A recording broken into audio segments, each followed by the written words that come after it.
Salut la compagnie, c'est Jules Melon, et aujourd'hui, dans Procine Critique, je poursuis mon avancée dans la filmographie de Sam Peckinpah. Rappelez-vous, l'année dernière, j'avais découvert l'immense La Horde Sauvage, qui trône tout en haut de mon top, hors nouveauté, découverte en 2025.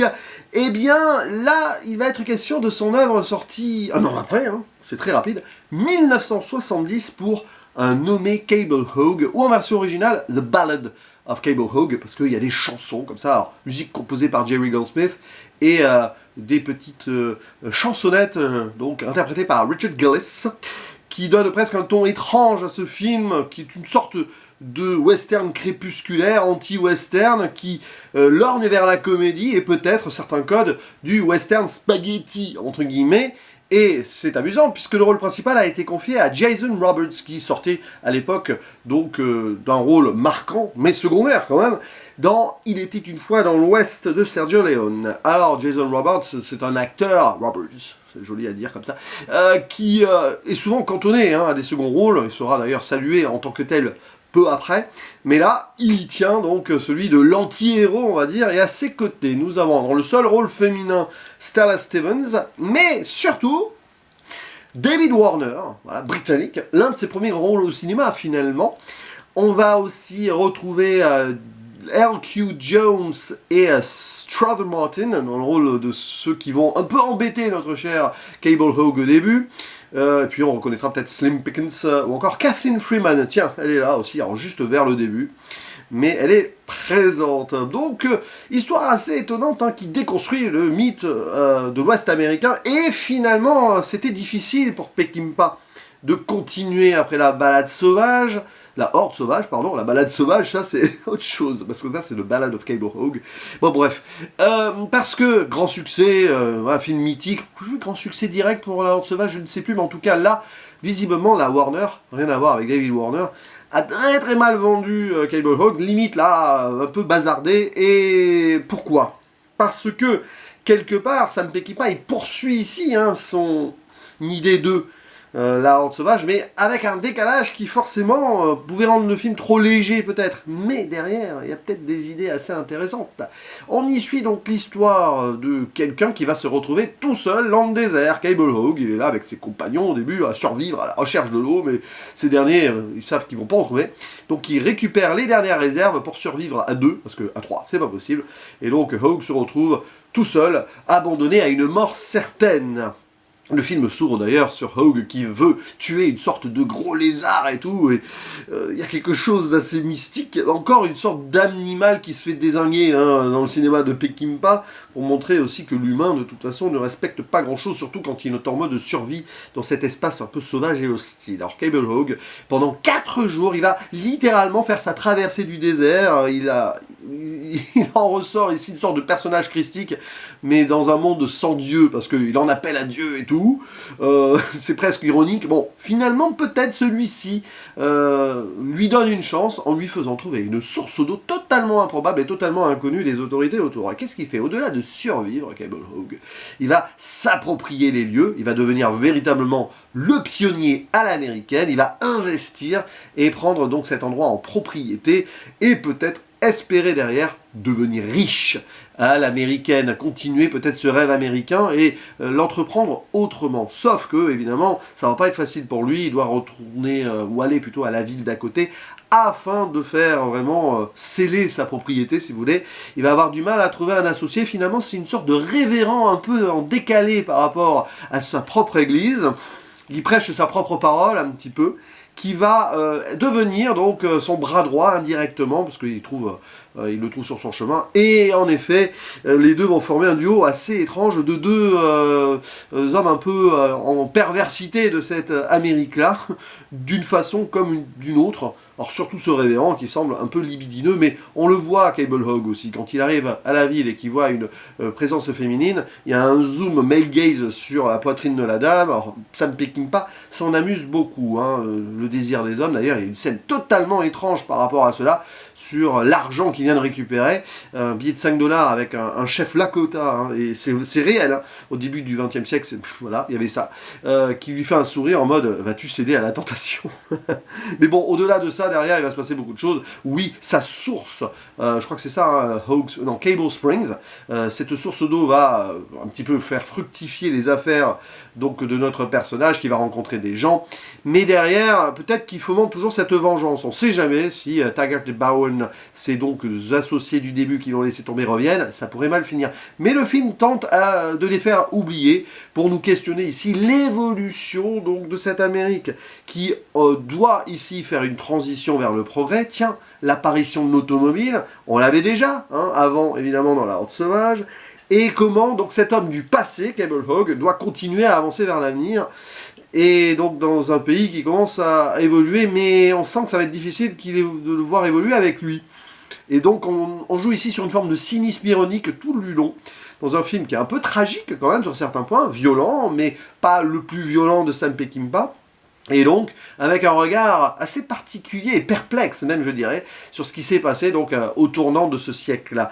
Enfin, là, on est rentré déjà dans le XXe siècle, hein, je crois qu'on est 1905, 1900, enfin, entre 1905 et 1910, quelque part, par là. Et c'est un film qui est assez étrange on va dire, pas à analyser, parce qu'il est assez évident, mais je trouve, dans son intention, t'as l'impression qu'il a voulu alléger le propos par rapport donc, à The White Bunch, mais quand même, Peckinpah continue de déconstruire cette idée donc, de la frontière américaine. Tout a été découvert, là, en plus, à cette époque, à peu près, là, le 50e État va apparaître, hein, enfin, le 49e, après, bon, le 48e, je crois, parce qu'après, bon, il y a Alaska et Hawaï, mais dans l'idée de toute l'Amérique va vraiment maintenant être donc sous le joug fédéral, etc. Alors, je crois que c'est 1908, hein, le dernier État sur cette bande-là, hors Alaska, hors Hawaï, qui va rejoindre la Confédération. Mais bon, peu importe, cette idée que ça y est, tout est découvert de toute façon depuis un petit moment. Et là, tout est installé. En étant en Arizona, hein, c'est un film qui ne va pas montrer de cow-boy à l'ancienne vraiment, qui ne va pas montrer non plus de natifs américains, ils ont disparu, à part sur le billet, donc il y a peut-être une ironie, c'est pour ça qu'il y a ce sourire bizarre, là, au-delà du désir, on peut poser des questions, et tous ces gens qui vont et viennent, qui semblent prospérer potentiellement, mais qui sont aussi portés par Dieu. À un moment, il y a ces sortes de faux pèlerins dans la diligence, là, au départ, qui veulent sauver peut-être Cable Hogg, qui vont lui donner un peu de quoi survivre, mais bon, ouais, ils en appellent beaucoup au divin, et Cable Hogg lui-même, hein, converser avec Dieu, et on en arrive là. Et derrière, bon, bah, après tout ça, hein, cette histoire d'amour peut-être, avec cette prostituée qui veut faire fortune et aller à San Francisco, il y a aussi cette idée de continuer ce rêve américain, chacun veut de l'argent et prospérer de toute façon, et chacun cherche aussi à, on peut dire, cette idée d'assouvir ses désirs avec ce révérend là, très bizarre. C'est un personnage complètement décadent, j'ai envie de dire, qui pousse la perversité américaine absolue, parce que révérend, donc religion très protestante à l'américaine, voilà, puritaine, mais en fait, il a l'air d'avoir créé son église parallèle en mode, c'est bizarre, quoi, dans l'individualisme propre. C'est un film qui questionne aussi l'individualisme américain, et dans la mise en forme et la mise en scène, c'est parfait sur pas mal de points, car Peckinpah, vous entendez peut-être une tronçonneuse derrière, bon c'est pas grave, ça fait, c'est un peu là, c'est marrant, ça donne un cachet particulier à cette vidéo. Peckinpah continue de jouer avec le temps cinéma, avec son montage. Alors il a toujours son pote, celui qui était sur La Horde sauvage, hein, Lou Lombardo, qui co-monte le film avec un certain Frank Santillo, et on le voit parfois. Il joue sur l'accélération et la dilatation de cette temporalité-là. Dès le début, dans ce générique, on passe 4 jours avec split screen, balayage, tout ça, la musique derrière, où il survit, voilà. Mais plus tard aussi, il y a des moments accélérés qui donnent un ton comique, par exemple, comme dans des vieux films muets, quand la situation devient rocambolesque, quand il veut pas payer la prostituée, mais plus tard, bon, après, ils sont ensemble, elle est toute nue, il y a des gens qui arrivent, bon, c'est un peu n'importe quoi. Et c'est là où je pensais un peu à ce côté western spaghetti décalé, pas trop Sergio Leone, hein, du coup, mais plutôt d'autres, genre avec Terence Hill et Bud Spencer. C'est marrant, ça, parce que c'est un film qui questionne donc le western d'antan, qui le déconstruit, qui en fait une sorte d'anti-western, avec cette idée de violence individualiste et de peut-être aussi de perversité américaine, mais qui en fait aussi cette tonalité comique qu'on retrouve aussi peut-être dans d'autres films plus ou moins déjà de l'époque ou postérieurs. Et c'est vraiment là aussi, comme c'est un film sur le tournant du début du XXe siècle aux États-Unis, c'est aussi un film qui montre le tournant du western. Là, dans les années 70, on y rentre, et c'est différent, c'était déjà différent avant, et il essaye de jouer sur ces codes. Et il met ceci au diapason donc de l'évolution de son pays. avec toujours ce côté critique, cynique, ironique, où il ne prend pas parti en fait. Il questionne autant la nostalgie d'avant d'un monde dépassé que les dangers de ce nouveau monde très capitaliste qui prend place là et qui se modernise, et donc il y a toute une ironie du sort absolue jusqu'au bout en fait. Et voilà, ce jeu sur le temps, très très bon sur le montage et sur certaines scènes, alors évidemment ça pousse un peu trop la romance parfois, c'est peut-être un peu trop rocambolesque par moment, ça dénote sur certains points, mais sur l'ambiance globale, on voit ici quelqu'un qui fonce vers sa propre perdition parce que l'appât du gain, il a peut-être survécu là-dedans, mais il survit pour finalement pourquoi hein. Est-ce qu'il a toujours sa place dans ce monde? Et le film tend à répondre que pas vraiment, c'est peut-être une parenthèse qui va vivre là, d'un moment où il va quand même réussir sa vie, mais pour combien de temps? Bonne question, le temps, hein, tout est une question de temps là. Et spoiler, c'est intéressant de voir comment il meurt, parce qu'à un moment, bon, il y a une automobile qui débarque et tout ça, qui ramène sa chère Herbie, ex-prostituée, qui maintenant a fait fortune, grâce à un mari qui depuis est mort, hein, à San Francisco. Elle a réussi son rêve américain, très très bien et tout. Elle revient quand même vers lui, et cette voiture-là, à un moment, il essaye de la manipuler, elle lui roule dessus. Et la façon dont il meurt est absolument improbable.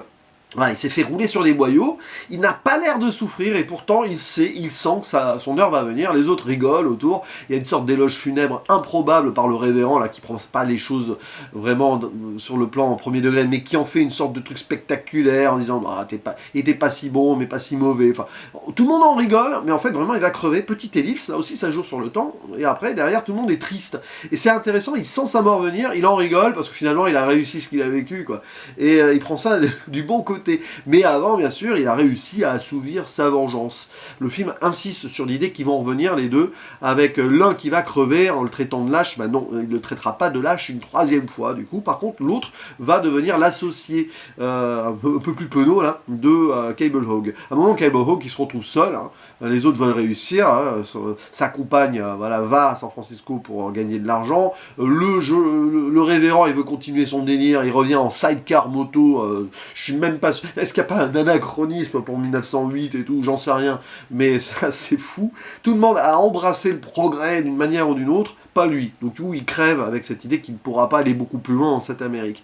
Et c'est intéressant parce que c'est une fin crépusculaire, donc ironique, qui va au-delà du cynisme en fait, qui en est presque touchante dans un film qui veut pas chercher à l'être, mais qui montre du coup comment les choses évoluent. C'est presque, ça ressemblerait à une forme de film mineur récréatif, surtout après La Horde Sauvage, et je crois qu'après il va faire d'autres grands films hein, qui me restent encore à découvrir. Il y a un film que j'ai déjà vu, j'en parlerai hein, probablement en le revoyant bientôt, c'est Les Chiens de Paille. Très différent. Voilà, je crois que c'est le suivant, hein, si je me trompe pas. Mais celui-là, voilà, je l'avais découvert déjà, mais j'avais pas fait de vidéo à l'époque. Mais là, bizarrement, il se fait une petit pas de côté, mais alors toujours en ayant frontalement cette idée de montrer donc comment l'Amérique d'avant n'est plus là, celle qui arrive n'est pas mieux, celle d'avant, bah, elle est passée, c'est comme ça. C'est-à-dire qu'il n'y a rien de bon, il n'y a rien... C'est bizarre avec Peckinpah, hein. Mais aussi ce côté, donc ces gens-là individualistes finalement, s'ils doivent transitionner d'une part à l'autre, ne peuvent pas forcément réussir, ou alors cette réussite n'est qu'éphémère.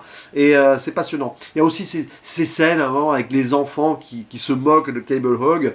Il y a aussi même cette idée de côté un peu cruel, même chez les gosses, qu'on voit hein, déjà évidemment dans La Horde Sauvage avec l'histoire du scorpion torturé là.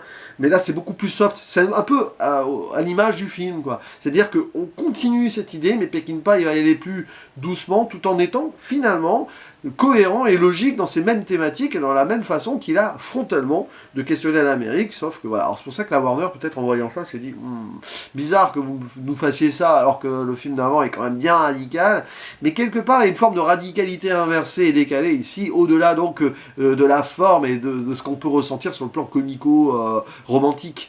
Mais c'est vrai que du coup le film là-dessus il souffre de certaines choses sur ce point, mais en même temps, il n'allait pas refaire une horde sauvage dans le ton dramatique. Il avait besoin de varier un peu son jeu, et je trouve finalement il a sa place dans cette filmographie-là. En tout cas, de ce que j'ai vu jusqu'ici du réalisateur. Parce qu'en plus, Les Chiens de Paille, j'ai vu Get Up. Donc voilà, bon. Je ferme la zone spoiler. Finalement, vraiment, je vous conseille, hein, nommer Cable Hogg. C'est quelque chose de passionnant parce que voir comment il arrive après La Horde Sauvage à tenter cela, forcément il savait qu'il allait se faire critiquer, on n'attendait pas un film aussi décalé, allez je réutilise les termes, après quelque chose d'aussi violent et d'aussi jusqu'au boutiste que The Wild Bunch, mais c'était nécessaire aussi tout en continuant cette idée. Alors c'est vrai que le film en tant que tel n'apporte rien de neuf sur les thématiques si on veut, il y a peut-être plus sur le divin aussi qui est questionné quand même, c'est intéressant comment la religion d'une manière ou d'une autre, de deux hommes qui pourraient en référer à Dieu, mais finalement qui s'en détachent vraiment, entre ce révérend qui fait son petit truc un peu prêcheur libidineux, et lui qui en appelle à Dieu, notre cher Cable Hogg, mais très vite derrière, bon, il en appelle à Dieu, mais il râle. C'est pas Jésus dans le désert, hein. Il s'appelle, voilà, c'est pas sa volonté de Dieu. Non, non, non, il n'est pas content. Mais finalement, il s'en sort. Donc il y a quand même une ironie du sort absolue sur cette idée-là, sur cette idée du destin, sur l'idée aussi donc de cette petite romance qui en soi nous donne juste un petit aspect à la fois dramatique sur un point mais surtout comique. Et bon, voilà, la représentation là, du personnage féminin, évidemment, cette idée qu'en plus ces deux hommes sont assez, voilà, regard sur les poitrines, visiblement, bon, je ne suis pas en train de dire que ça ne péquille pas. Ou ces scénaristes, dont l'acteur John Crawford d'ailleurs, était premier degré là-dessus, où il voulait critiquer, j'en sais trop rien. Bon, c'est 1970. Mais voilà, c'est passionnant. Donc je vous conseille son visionnage si c'est pas fait. La BO est sympa aussi, bien sûr. Et donc dites-moi en commentaire si vous avez aimé ou non ce film, une fois vu, parce que c'est passionnant aussi d'en discuter. Je pense pas que ce soit le préféré de Sam Peckinpah pour quelqu'un, enfin peut-être qu'il y a des gens qui sont peut-être leurs préférés, mais en tout cas, c'est pas non plus à jeter très loin de là. C'est vraiment un fort bon film, j'ai envie de dire, qui vraiment mérite d'être décortiqué, et qui ce regard-là, donc sur le western et sur l'Amérique, plutôt passionnant. Allez, je vous dis à la prochaine. Ciao!